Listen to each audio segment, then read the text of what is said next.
Hello everyone, मैं रमेश कुमार। तो ये आज हमारा लास्ट पार्ट है एसएससी सीजीएल जो 1200 क्वेश्चन मेरे द्वारा सिलेक्ट किए गए थे उसका। इसके साथ ही ये ख़त्म हो जाएगा एसएससी सीजीएल 1200 क्वेश्चंस। और इसके बाद हम दूसरे एग्ज़ाम के प्रीवियस ईयर के जीके देखेंगे। आपको इसका पीडीएफ हमारे टेलीग्राम चैनल पे मिल जाएगा, आप जाके ज्वाइन कर लें। डिस्क्रिप्शन बॉक्स में उसका लिंक अवेलेबल है। तो चलिए, पहला क्वेश्चन है, पंजाब में निम्नलिखित में से कौन सा त्यौहार खालसा पंथ के गठन के उपलक्ष्य में मनाया जाता है? तो ये कौन सा है? बैसाखी। काली मिट्टी के बारे में कौन सा कथन गलत है? गलत कथन क्या है? इसमें फास्फोरस की प्रचुर मात्रा होती है, ये गलत है। नेक्स्ट क्वेश्चन है कि किससे आने वाला गर्म पानी प्रदूषक हो सकता है? कौन सा गर्म पानी प्रदूषक हो सकता है? तो क्या क्या? गर्म पानी का झरना ये नहीं हो सकता, ये तो प्राकृतिक स्रोत है, ठीक है। बाकी बात, ये बिजली के संयंत्र से आने वाला और उद्योगों से आने वाला जो गर्म पानी होता है वो एक प्रदूषक हो सकता है, प्रदूषक होता है, सॉरी। संविधान सभा की मसौदा समिति में कितने सदस्य थे? ये जो कि ड्राफ्टिंग कमेटी थी या प्रारूप समिति, उसमें टोटल 7 सदस्य थे और इसके अध्यक्ष थे BR अम्बेडकर। नेक्स्ट क्वेश्चन है कि भारतीय स्वतंत्रता आंदोलन के भारत छोड़ो आंदोलन के दौरान फांसी की सजा के द्वारा शहीद होने वाला इकलौता क्रांतिकारी कौन था? तो कुशल कुमार। नेक्स्ट क्वेश्चन है, भारत के संविधान में कितनी अनुसूचियां हैं? कितनी अनुसूचियां हैं? तो 12। मधुमक्खी की कितने आँखें होती हैं? तो मधुमक्खी की कितने आँखें होती हैं? 5। सी ऑफ पॉपीज बुक का नाम है सी ऑफ पॉपीज, इसके लेखक हैं अमिताभ घोष। कौन सी पुस्तक जवाहरलाल नेहरू द्वारा लिखी गई है? ये क्या हो जाएगा? A bunch of old letters. जल निकायों की स्वच्छता बनाए रखने के महत्व को समझते हुए भारत सरकार ने जल संसाधनों की सुरक्षा के लिए जल प्रदूषण की रोकथाम और नियंत्रण अधिनियम कब पारित किया था? तो ये कब पारित किया गया था? 1974 में। चंद्रगुप्त मौर्य ने कौटिल्य की सहायता से मगध में डैश के साम्राज्य को उखाड़ फेंका और 322 ईसा पूर्व में एक गौरवशाली मौर्य साम्राज्य की स्थापना की। तो किसके? नंदू को। देखिए, चंद्रगुप्त मौर्य ने कौटिल्य, उनके गुरु थे कौटिल्य यानी कि चाणक्य, उसकी सहायता से क्या किया? नंद वंश, देखिए है ना, नंद वंश का जो अंतिम राजा था घनानंद, इसको पराजित करके मौर्य साम्राज्य की स्थापना की। निम्नलिखित में कौन भारत का सबसे बड़ा गुंबद है? भारत का सबसे बड़ा गुंबद क्या है? गोल गुंबद। ये कहाँ है? बीजापुर में। बीजापुर कर्नाटक में है। कौन सा मच्छर एक प्रकार नहीं है? तो मच्छर का एक प्रकार क्या नहीं है?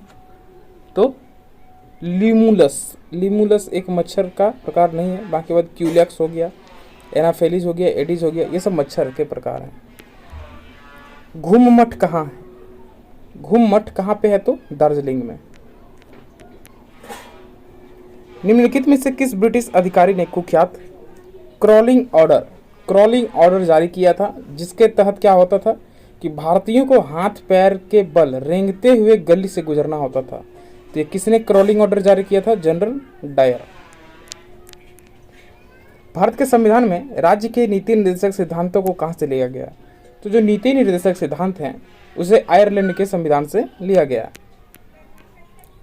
1 मीटर में कितने माइक्रोन होते हैं? तो कितने माइक्रोन होते हैं देख लीजिए। जैसे 1 माइक्रोन बराबर होता है 10⁻⁻6 मीटर, समझे आप? तो 1 माइक्रोन में कितने मीटर होंगे? 1 माइक्रोन में, सॉरी क्या बोल रहा है, 1 मीटर में कितने माइक्रोन हो जाएंगे? तो वही आप 1/इनवर्स कर दीजिए, 1/इनवर्स कर दीजिए, हो जाएगा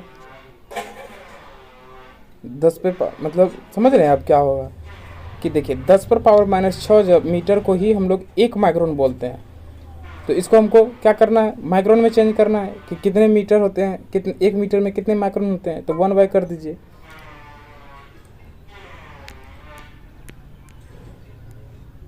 निम्न में से किसने सबसे पहले यह निष्कर्ष निकाला कि निर्वात में सभी वस्तुएं समान त्वरण जी के साथ गिरती हैं और एक ही समय में जमीन पर पहुंचती हैं। तो ये किसने प्रमाणित किया था? Galileo Galilei. कौन सा पादप के मूल तंत्र के मुख्य कार्यों में संबंधित नहीं है? तो मूल तंत्र समझ रहे, मूल तंत्र की जो जड़ का बोल रहा है कि जड़ का जो फंक्शन इसमें से क्या नहीं है, जो पौधों में जो मूल होते हैं यानी कि जड़ रूट्स, उसके क्या मुख्य कार्यों में से शामिल नहीं है? तो क्या नहीं है? पौधों के हिस्से को भोजन की आपूर्ति करना, ये सही नहीं है। तो बाकी बात क्या है उसका कार्य? तो मिट्टी से पानी का अवशोषण, ये सही है। खनिज का अवशोषण, ये भी सही है। और पौधों को एक अस्थायित्व, मतलब कि एंकरेज यानी कि उसे सहारा देना, अस्थायित्व प्रदान करना। येरला, वरना और डिंडी। येरला, वरना और डिंडी किसकी सहायक नदियां हैं? तो कृष्णा नदी।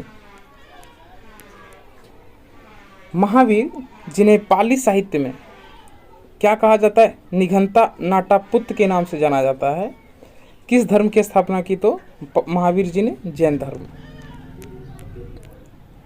तारीख-ए-दिलखुशा।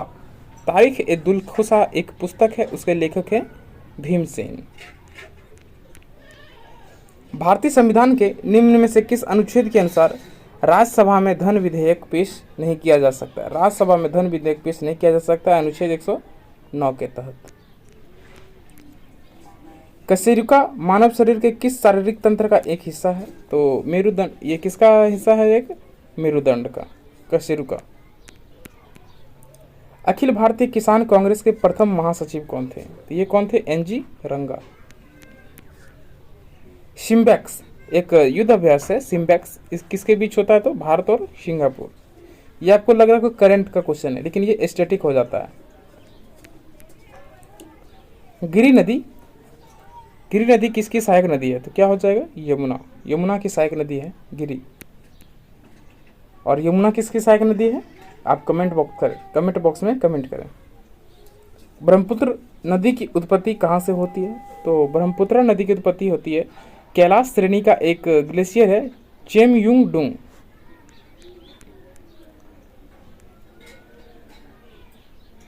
निम्न में से कौन सा शहर पिछौला झील के तट पर है? तो पिछौला झील जो है ये उदयपुर में है। किस स्वतंत्रता सेनानी ने 1875 में वंदे मातरम गीत की रचना की? तो वंदे मातरम की रचना की बंकिम चंद्र चटर्जी ने। कौन सा ज्वार का एक मुख्य कारण है? ज्वार का एक मुख्य कारण क्या है इसमें? सूर्य और चंद्रमा का गुरुत्वाकर्षण बल। किस मुगल शहजादे ने 1657 में उपनिषदों का फारसी अनुवाद किया? तो Dara Shikoh. The light of Asia, the poem that defined the Buddha. देखिए मैंने यहाँ से the light of Asia book किसने लिखा है? तो जयराम रमेश। ये महात्मा बुद्ध पर लिखी गई है बुक। किस प्रसिद्ध रसोई सामग्री को शर्करा भोजी कवक किसे बोला जाता है? तो यीस्ट को। मुगल बादशाह शाह आलम ने वर्ष कितना में ब्रिटिश ईस्ट इंडिया कंपनी को बंगाल प्रांत का दीवान नियुक्त किया? तो 1765 में। देखिए 1764 में क्या हुआ? बक्सर का युद्ध हुआ। बक्सर के युद्ध के बाद 1765 में ही इलाहाबाद की संधि हुई। उसी के तहत क्या किया गया कि बंगाल प्रांत का दीवान नियुक्त किया गया ईस्ट इंडिया कंपनी को। कहने का मतलब है कि 1765 में जब इलाहाबाद की संधि हुई तो मुगल बादशाह शाह आलम ने क्या किया कि ईस्ट इंडिया कंपनी को बंगाल प्रांत का दीवान नियुक्त कर दिया। मेलाटोनिन डैश के प्रवेश को रोकने हेतु कोशिकाओं में प्रोटीन को एनकोड करता है। तो क्या हो जाएगा? मेलाटोनिन किसको प्रवेश के लिए? तो वायरस के प्रवेश के लिए। भारत के संविधान का कौन सा अनुच्छेद राज्यपाल की क्षमादान शक्ति से संबंधित है? तो राज्यपाल की क्षमादान शक्ति का संबंध है अनुच्छेद 161। इंडियन एसोसिएशन की स्थापना कब हुई थी? इंडियन एसोसिएशन की स्थापना हुई थी 1876 में सुरेंद्रनाथ बनर्जी के द्वारा। 20 जनवरी 1972 तक वर्तमान भारतीय राज्य को, मतलब किस भारतीय राज्य को नॉर्थ ईस्ट फ्रंटियर एजेंसी यानी कि नेफा के नाम से जाना जाता था? तो ये कौन सा था? अरुणाचल प्रदेश। अरुणाचल प्रदेश को पहले नॉर्थ ईस्ट फ्रंटियर एजेंसी यानी कि नेफा बोला जाता था। बल की दिशा में विस्थापन के साथ बल के गुणनखंड द्वारा क्या निरूपित किया जाता है? तो बल की दिशा में विस्थापन यानी कि S और बल F इंटू में S, इसे बोला जाता है कार्य यानी कि W। कार्य का SI मात्रक क्या होता है? आप कमेंट बॉक्स में कमेंट कीजिएगा। धनपत राय श्रीवास्तव किस नाम से मशहूर हैं? तो ये प्रेमचंद के नाम से जाने जाते हैं धनपत राय श्रीवास्तव। कौन सा सफेद चींटी व्हाइट एंट का दूसरा नाम है? सफेद चींटी यानी कि व्हाइट एंट का दूसरा नाम क्या है? तो दीमक को ही बोला जाता है, टर्माइट। पुष्यभूति जिन्होंने थानेश्वर से शासन किया था, किस राजवंश के संस्थापक थे? तो वर्धन राजवंश के संस्थापक थे Pushyabhuti. The quest for equity in development पुस्तक किसने लिखी है? तो मनमोहन सिंह। भितरकनिका राष्ट्रीय उद्यान कहाँ है? भितरकनिका कहाँ पे है? ओडिशा में। भारतीय संविधान के निम्न में से किस अनुच्छेद में देवनागरी लिपि में लिखी गई हिंदी को संघ की आधिकारिक भाषा के रूप में अपनाया गया था? तो ये क्या हो जाएगा? अनुच्छेद 343। किस वर्ष अटल बिहारी वाजपेयी ने शांति घोषणा पत्र पर हस्ताक्षर करने के लिए लाहौर की बस यात्रा की? तो हो जाएगा 1999 में। कौन सी एक ग्रीन हाउस गैस नहीं है? तो क्या नहीं है ग्रीन हाउस गैस? हीलियम। निम्न में से कौन से तत्व के लवण सबसे अधिक घुलनशील होते हैं? तो सबसे अधिक घुलनशील होते हैं किस तत्व के लवण? निम्न में से कौन से तत्व के लवण सबसे अधिक घुलनशील होते हैं? तो क्या हो जाएगा राइट आंसर? सोडियम के लवण यानी कि मान लीजिए सोडियम क्लोराइड, ये जल में बहुत ही घुलनशील होता है। भूपर्पट्टी का लगभग 98% भाग 8 तत्वों से बना है। कौन सा तत्व इनमें से एक नहीं है? तो क्या हो जाएगा? कार्बन की मात्रा भूपर्पट्टी में सिर्फ 0.02% है।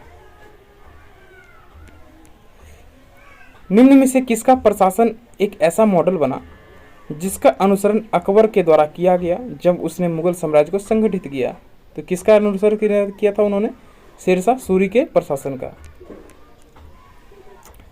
किसने वैशेषिक दर्शन का मूल पाठ लिखा है? तो वैशेषिक दर्शन के प्रतिपादक कौन है? तो कनाद। भारत के संविधान का अनुच्छेद 21A का किससे संबंध है? शिक्षा से। कौन सा कर्नाटक में नहीं है? तो क्या नहीं है? सबसे पहले क्या क्या है वहाँ पे? हम्पी है, मैसूर महल, बनेरघट्टा राष्ट्रीय उद्यान, ये सब कर्नाटक में है। तो क्या नहीं है? दुमदुमा झरना।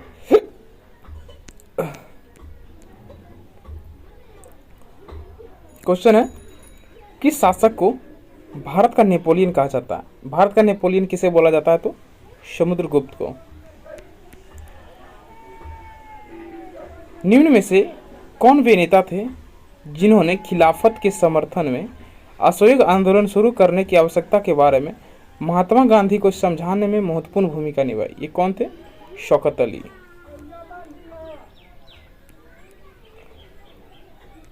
कौन सा देश संयुक्त राष्ट्र सुरक्षा परिषद का अस्थायी सदस्य कौन है? इसमें से चीन।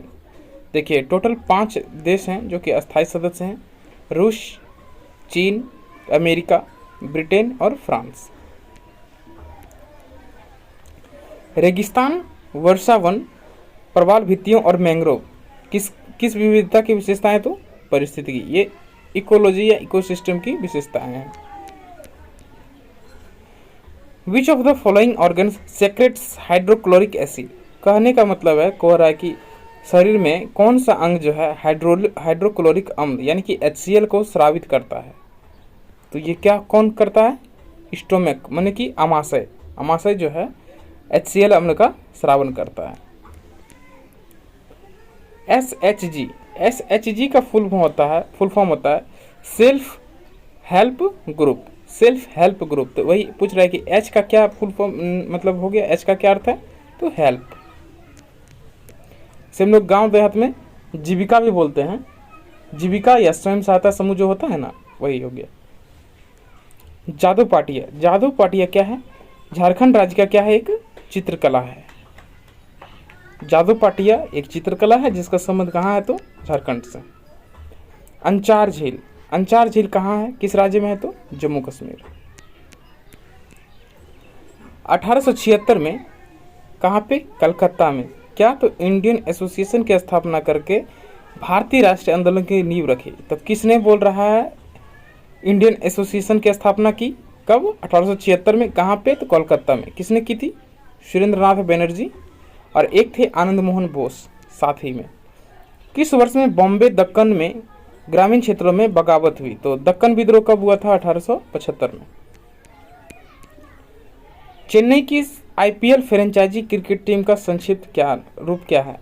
तो चेन्नई की टीम को बोलते हैं सीएसके, यानी कि चेन्नई सुपर किंग्स। किस वर्ष सम्मति आयु अधिनियम, इसे इंग्लिश में एज ऑफ कंसिस्टेंट भी बोलते हैं, एज ऑफ कंसेंटेंट इसी तरह का कुछ होता है। तो सम्मति आयु अधिनियम कब आरंभ में इसको अधिनियम किया गया था? तो 1891 में। देखिए ऐसे भी बोलता है कि सम्मति आयु अधिनियम, या फिर इसको एज ऑफ कंसिस्टेंट एक्ट, यानी कि इसके द्वारा क्या किया गया कि जो विवाह की जो न्यूनतम आयु होती है, पहले क्या होता था कि मान लीजिए जब आज से यानी कि देखिए 1891 में पारित किया गया ना, इससे पहले क्या होता था कि लड़की का उम्र 5 साल 6 साल कुछ भी रहता था, और लड़का का उम्र हो जाता था 30 साल 40 साल मान लीजिए इतना। तो एज डिफरेंस बहुत ही ज़्यादा हो जाता था। तो समझ रहे हैं कि बाल विवाह, बहुत ही छोटी उम्र की बच्चियां होती थी और उनका शादी बड़े उम्र दराज व्यक्ति से कर दिया जाता था। तो इसी के द्वारा अधिनियमित किया गया कि जो है न्यूनतम आयु लड़की का निर्धारित किया गया कि इससे नीचे शादी नहीं हो सकता है। तो एज ऑफ कंसिस्टेंट या फिर सम्मति आयु अधिनियम का आरंभ कब किया गया था? 1891 में। आवर्त सारणी में ज्ञात रासायनिक तत्वों में से केवल डैश सामान्य वायुमंडलीय परिस्थिति में गैसीय रूप में आवर्त होते हैं। कहने का मतलब कह रहा है कि आवर्त सारणी में तो 118 तत्व हैं। कितने हैं? 118। लेकिन उसमें से कितने जो तत्व हैं वह गैसीय अवस्था में है, तो क्या हो जाएगा? 11। डैश जीव विज्ञान की एक शाखा है जिसमें कवक यानी कि फंगी का अध्ययन किया जाता है, तो ये क्या हो जाएगा? माइकोलॉजी। माइकोलॉजी में कवक का अध्ययन, और एक होता है फाइकोलॉजी, तो उसमें शैवाल का अध्ययन किया जाता है। कौन भारत के प्रथम उपराष्ट्रपति थे? तो प्रथम उपराष्ट्रपति थे सर्वपल्ली राधाकृष्णन। मेन क्वेश्चन देखिए यहाँ लिखा हुआ कि 1949 में स्थापित भारतीय संसदीय समूह का पदेन अध्यक्ष कौन होता है? तो लोकसभा अध्यक्ष। किसने शाहजहां के शासनकाल में मुगलों की महानता का उल्लेख करते हुए बुक का नाम है चार चमन? चार चमन किसने लिखा? तो चंद्रभान ब्राह्मण ने। इंटरप्रेटर ऑफ माल्डीज, अच्छी बुक है ये, बहुत बार रिपीटेड एग्जाम में। इंटरप्रेटर ऑफ माल्डीज पुस्तक के लेखिका कौन है? तो झुम्पा लाहिड़ी। उड़ीसा में वेद व्यास पर शंख नदी और दक्षिणी कोयल नदी के संगम से बनी नदी का नाम क्या है? तो ये है ब्राह्मणी नदी। बोरेल वन्यजीव अभ्यारण्य, बोरेल वन्यजीव अभ्यारण्य कहाँ है? तो असम में। 3 से 12 समूह वाले तत्वों को क्या बोला जाता है? तो 3 से लेकर 12 तक के समूह के जो तत्व हैं उन्हें बोला जाता है डी ब्लॉक तत्व या तो संक्रमण तत्व। प्रतिवर्ष हिंदी दिवस कब मनाया जाता है? तो हिंदी दिवस मनाया जाता है 14 सितंबर को। डैश दर भोजन और ऊर्जा के अलावा हर चीज में बढ़ती हुई कीमतों को मापती है, तो ये क्या है? मूल मुद्रा स्फीति। तो देखिए मुद्रास्फीति का मतलब ही होता है कि महंगाई बढ़ रही है, सब चीज का कीमत में वृद्धि हो जाता है। कौन सा देश क्वाड समूह का हिस्सा नहीं है? तो क्वाड में मूल रूप से 4 कंट्री आते हैं। सबसे पहला अपना भारत, फिर होता है ऑस्ट्रेलिया, फिर होता है जापान, और चौथा है अमेरिका। अंतर्राष्ट्रीय हॉकी महासंघ यानी कि FIH का मुख्यालय कहाँ पे है? तो स्विट्जरलैंड के लोजेन शहर में। गौतम बुद्ध का जन्म स्थल एक वन था, उसका क्या नाम है? लुम्बिनी वन। ये नेपाल में पड़ता है। डैश ने अपने विश्वसनीय अमीरों को तुर्कान ए चहलगानी के रूप में 40 समूहों में व्यवस्थित किया था। तो तुर्कान ए चहलगानी जो था, इसका गठन किया गया था इल्तुतमिश के द्वारा, और इसको खत्म किसने किया था? बलबन ने। निम्न में से किसे हरित शैवाल कहा जाता है? तो हरित शैवाल को बोला जाता है क्लोरोफाइसी को। एलईडी जो इसका फुल फॉर्म होता है लाइट एमिटिंग डायोड। अर्धचालक तकनीक में से निम्न में से कौन सी धातु प्रयुक्त की जाती है? कहने का मतलब है कि जो एलईडी बल्ब होते हैं उसमें किस का उपयोग किया जाता है? ये क्या हो जाएगा? गैलियम का। हैलोजन के बाह्यतम कोश में कितने इलेक्ट्रॉन्स होते हैं? तो हैलोजन किसको बोला जाता है? जो 17वां समूह के जो तत्व होते हैं उन्हें हैलोजन बोला जाता है। इसके बाह्यतम कोश में कितने इलेक्ट्रॉन होते हैं? तो 7। निम्न में से किसे ग्रहीय गति के 3 नियमों की अवधारणा का श्रेय दिया जाता है? तो ग्रह की गति के 3 नियम किसने दिए थे? जोहान्स केपलर ने। Which part of the body is associated with the rickets disorder? तो रिक्टेस जो बीमारी है ये बोन्स से संबंधित है। विटामिन डी की कमी से बच्चों में रिक्टेस हो जाता है। तो ये विटामिन डी ये रोग जो है रिक्टेस, ये इसका संबंध किससे? तो बोन्स यानी कि हड्डी से। चाइना मैन शब्द वर्ड है, चाइना मैन शब्द ये किससे संबंधित है? तो क्रिकेट से। भारतीय संविधान का निम्न में से कौन सा अनुच्छेद जीएसटी परिषद की स्थापना से संबंधित है? तो अनुच्छेद 279 का ए। कृष्णदेव राय द्वारा रचित कौन सी पुस्तक राज्य के विषय वस्तु से संबंधित है? तो कृष्णदेव राय के द्वारा कौन सी पुस्तक रची गई? तो अमुक्त माल्यदा।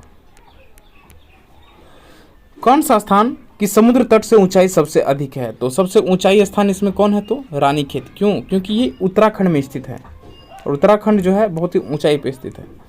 कौन सी जल में घुलनशील विटामिन? जल में घुलनशील कौन सी है? तो विटामिन सी, और एक है विटामिन बी, यानी कि विटामिन बी और विटामिन सी ये जल में घुलनशील है। बाकी बात वसा में सब हैं। ए डी ई के जो भी विटामिन है ये सब वसा में घुलनशील होते हैं।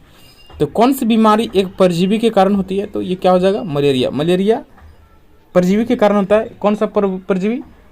प्लाज्मोडियम। अभिसारी परतों के किनारों के टकराव के द्वारा किसका निर्माण होता है? तो पर्वतीय संरचनाओं। इसी के द्वारा हमारा जो हिमालय पर्वत है इसका निर्माण हुआ है।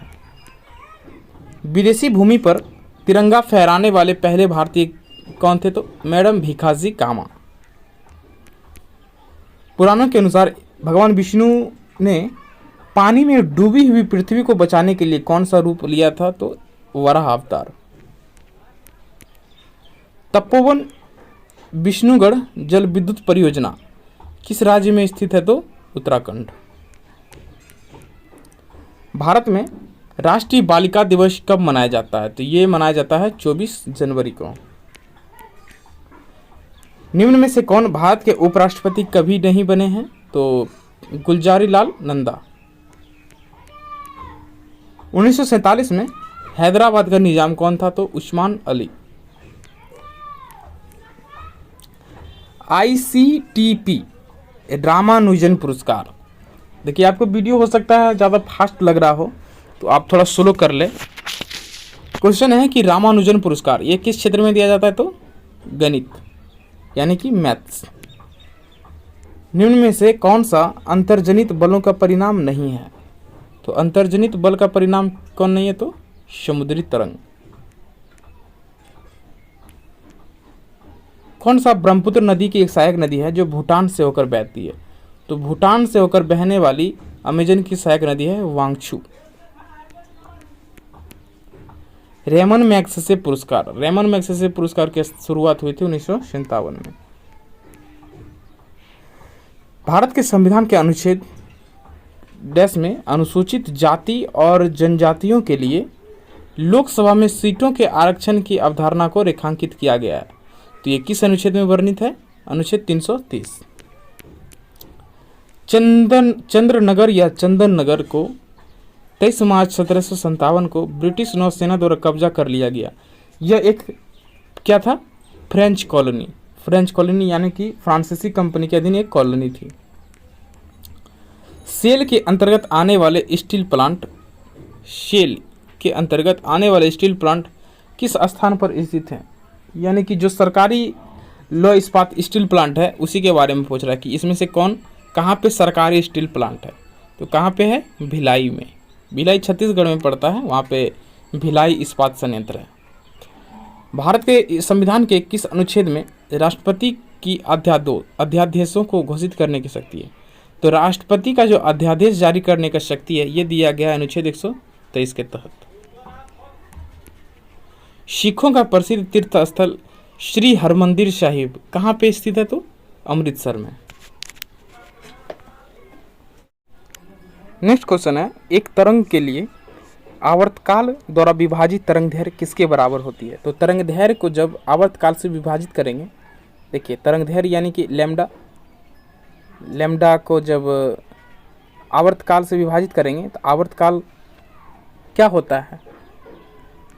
आवर्तकाल को जब विभाजित करेंगे इसका मतलब कि 1/t, समझे? तो 1/t को ही हम लोग क्या बोलते हैं? हम लोग आवृत्ति। ये जो आप देख रहे हैं आवर्तकाल, आवर्तकाल 1/t, इसके जगह पे हम आवृत्ति लिख सकते हैं। तो आवृत्ति अगुणा तरंगदैर्घ्य, इसी को तो बोलते हैं तरंग का वेग।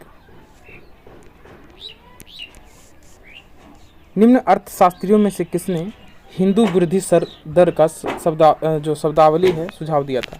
कहने का मतलब है कि हिंदू वृद्धि दर जो शब्द है किसने दिया था? हिंदू वृद्धि दर जो शब्द दिया था किसने दिया था? तो राजकृष्ण। ये भी रिपीटेड क्वेश्चन है, बहुत बार देख चुके हैं इसको भी।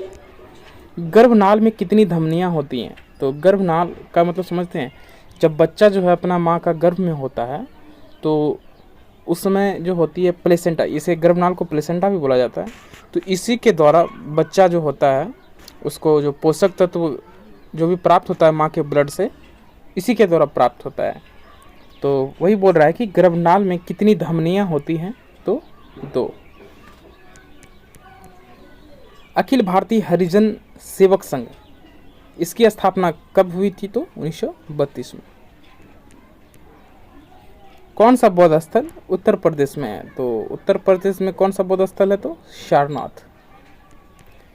यहीं पे महात्मा बुद्ध ने अपना पहला उपदेश दिया था।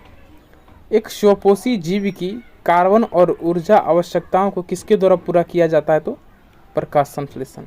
कहने का मतलब है कि जो स्वपोषी जीव होते हैं, स्वपोषी जीव, वे उनको जो ऊर्जा की आवश्यकता होती है वो किसके द्वारा पूरा करते हैं अपने? तो प्रकाश संश्लेषण के द्वारा। स्वपोषी जीव में कौन से आते हैं? जैसे कि नील हरित शैवाल हो गया या पेड़ पौधे, यही सब जो अपना भोजन स्वयं बनाते हैं। डैश राष्ट्रीय उद्यान लद्दाख में स्थित है? तो लद्दाख में कौन सा उद्यान स्थित है? हेमिश। 12वीं शताब्दी ईस्वी में निम्न में से किस सम्राट ने उड़ीसा के सूर्य मंदिर का निर्माण करवाया? तो उड़ीसा के सूर्य मंदिर का निर्माण करवाया था नरसिंह देव प्रथम ने। लसीकाल यानी कि लिम्फ जो है सफेद रक्त कोशिकाओं से निर्मित एक हल्का साफ तरल पदार्थ है जो रक्त में हानिकारक डैश पर आक्रमण करता है। तो ये क्या हो जाएगा? जीवाणु यानी कि बैक्टीरिया। भारतीय संविधान के किस अनुच्छेद में उल्लेखित है कि भारत का एक उपराष्ट्रपति होगा? तो ये लिखा गया है अनुच्छेद 63 में। रोबा वन्यजीव अभ्यारण्य, रोबा वन्यजीव अभ्यारण्य कहाँ है? तो त्रिपुरा में। किसने लंदन में सर विलियम हट कर्जन वायली की हत्या की? तो कर्जन वायली की हत्या किसने की थी? मदनलाल ढींगरा ने। कहाँ पे? तो लंदन में किया था। द्रव में दाब का मान प्राप्त करने के लिए प्रणोद यानी कि थ्रस्ट को किससे विभाजित किया जाता है? तो दाब बराबर होता है थ्रस्ट बटे में क्षेत्रफल, समझ रहे हैं? यानी कि थ्रस्ट बटे क्षेत्रफल को ही हम लोग बोलते हैं दाब। मैसूर महल, मैसूर पैलेस जो है ये कर्नाटक में है। तो बोल रहा है इस किसका निवास स्थान था? वाडेयर राजवंश। कौन होम्योपैथी के संस्थापक है? होम्योपैथी एक इलाज की पद्धति है, इसमें जो है गोली वगैरह दिया जाता है, छोटा छोटा मीठा गोली लगता है, आप सुने होंगे होम्योपैथी के बारे में। तो वही जो है होम्योपैथी के संस्थापक कौन है, तो सैमुअल हेनीमैन। हिंदू पौराणिक मान्यताओं के अनुसार पट्टचित्र कला शैली, पट्टचित्र इसका संबंध किस राज्य से है, तो उड़ीसा से है। और किस भगवान को समर्पित है, तो भगवान जगन्नाथ। देखिए मेन क्वेश्चन यहाँ है, सहतूत बांध या लालंदर बांध, इसका निर्माण कहाँ पे किया गया है, तो अफगानिस्तान में। आपको लग रहा है ये करंट क्वेश्चन है, लेकिन ये एक तरफ से स्टैटिक बन जाता है, भारत का पड़ोसी देश से संबंधित है। सहतूत बांध कहाँ पे है, तो बांग्लादेश में। किस अधिनियम में विधायिका में संघीय सुविधाओं एवं प्रांतीय स्वायत्ता, यहाँ मेन है, प्रांतीय स्वायत्ता की शुरुआत की और केंद्र और प्रांतों के बीच विधायी शक्तियों के वितरण का भी प्रावधान किया। तो ये कौन सा अधिनियम था, भारत सरकार अधिनियम 1935। रंगभूमि द एरियाना ऑफ लाइफ, रंगभूमि के लेखक कौन है, तो मुंशी प्रेमचंद। भूकंप या विस्फोट जैसे आवेग द्वारा उत्पन्न प्रत्यास्थ तरंग को क्या बोला जाता है, तो भूकंपीय तरंग। बाबर ने मुगल साम्राज्य की स्थापना कब की थी, तो 1526 में।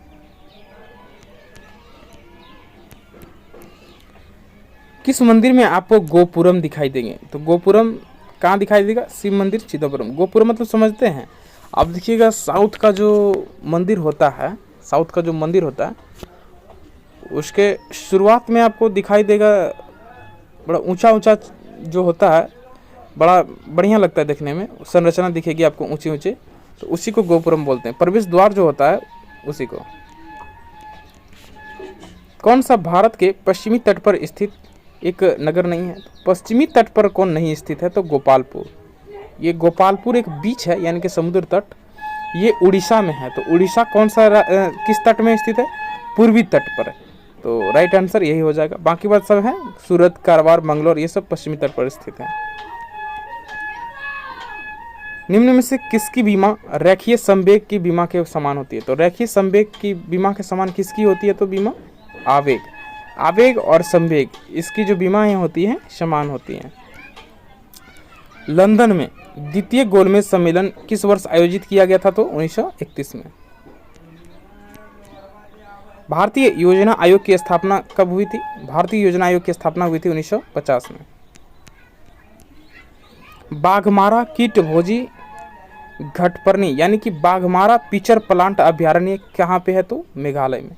बाघमारा पिचर प्लांट अभ्यारण्य कहाँ है, मेघालय में। कौन सा स्थान तांबे की खान के लिए प्रसिद्ध है, तो तांबे की खान के लिए प्रसिद्ध है खेतड़ी, ये राजस्थान में पड़ता है। किताब उल हिंद के लेखक कौन थे, तो किताब उल हिंद के लेखक थे कौन, अलबरूनी। कौन सा सरकार की पूंजीगत व्यय का घटक नहीं है, तो पूंजीगत व्यय का घटक कौन नहीं है, तो ब्याज का भुगतान।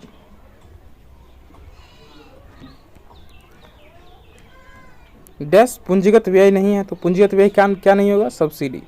सब्सिडी हो गया, ब्याज का भुगतान हो गया, ये सब क्या है,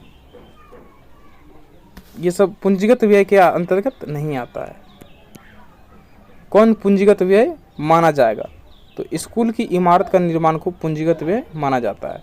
क्या क्या नहीं माना जाएगा, पेंशन हो गया, सब्सिडी हो गया, वेतन का भुगतान, ये सब पूंजीगत व्यय नहीं माने जाते हैं। कौन सी योजना ब्रॉडबैंड इंटरनेट सेवाओं को तेज करने की मदद के उद्देश्य से बनाई गई थी, ये क्या हो जाएगा, पीएम वाणी योजना।